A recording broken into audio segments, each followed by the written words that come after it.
treat everything as a performance. Can you maybe explain the story behind Vulture? Okay, Vulture is a collaboration between me and Alec Empire, and it's really hard. It's like what came first, chicken or the egg. The idea to work with Alec came first, that we had met in Berlin, and just one of those things, just knew we were going to do something together.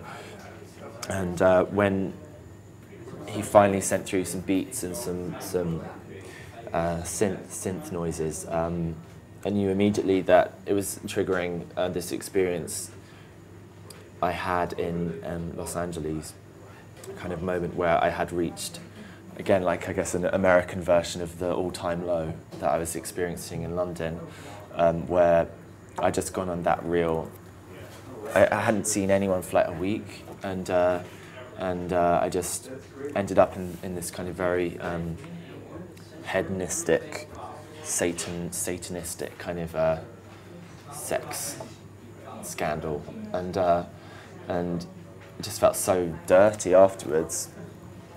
I like feeling dirty sometimes, but this was like a different kind of dirty. It just felt really sleazy and like, ugh. I'm no prude, but you know, sometimes you suddenly find yourself experiencing something that you kind of know in the back of your head you shouldn't really be doing. And so I wanted, in a way, lyrically, a vulture to come and take away the parts of me I thought that were dead or not needed anymore. And so I'm kind of this me at the desert crying out for a new lease of life, for new energy, and kind of to be reborn slightly. And so Alec really understood where I was coming from, you know, and this thing of like, I guess I was trying to challenge Satan. Like I'd been told that, you know, like that Satan was going to follow me through my life, and just, you know, I was cursed by this Satanist. So I was like doing like, in a way, like my version of like getting out my magic wand and like being like, I'm more powerful than you, Satan. Like fuck you. Like I can be myself, and I don't need to. I don't believe in this superstition. I don't believe in this religion. It's just fiction, total fiction. In the same way I think Christianity is, and Muslims, and it's all fiction.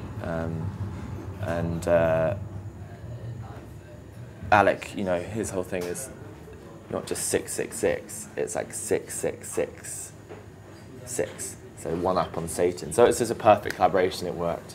And again, like the moment the song was finished and recorded, I could just totally close that book, you know, close off that time in my life. Now I have to relive it every time on stage, but you know, that's another experience. To relive it? No, I think it's my duty as the writer of the songs to have the responsibility as a performer to always try and find that moment and relive it on stage, definitely. Yeah, and that can be a cathartic process too, definitely. Okay. Yeah. Okay. 5 minutes, I see. In what way do you see your life as a performance itself? It's a constant, non-stop performance, I guess.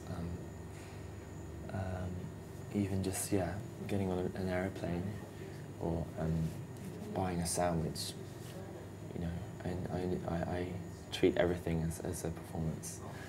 I don't have an off switch, you know.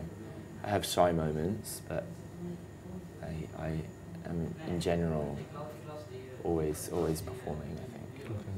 Okay. To come and make a step back to Vulture, how long was it between the whole situation happened in America and the time you wrote it down on paper?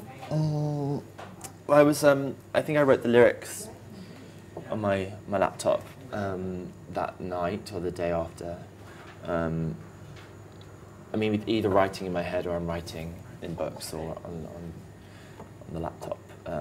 So it was a while before the lyrics found its music, definitely, and I think even it was maybe a good couple of months. So the lyrics were sitting there waiting to find it's the music. You know. Okay. What did you learn from that experience?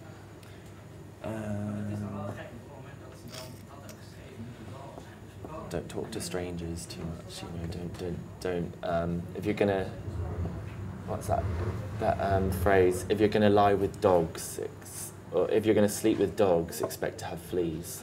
Do you know what I mean? Like, yeah, be careful who you end up in bed with, kids.